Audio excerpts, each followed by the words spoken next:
Hello everyone, today I will show you how to allow new members to see older messages in Telegram. And here's how it is done. Step 1.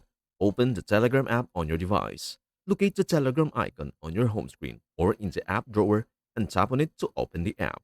Step 2. Once you are in the Telegram app, go to the group chat for which you want to allow new members to see older messages. Tap on the group's name located at the top of the chat screen. Step 3.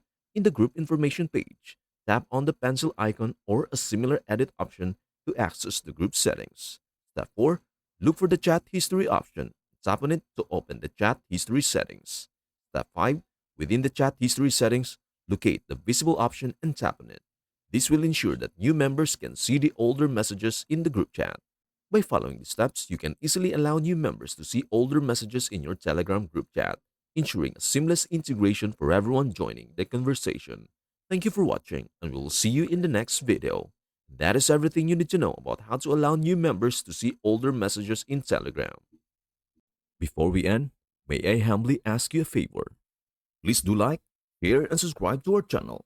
This means the world to us. Thank you so much for watching. We hope to see you in our next video.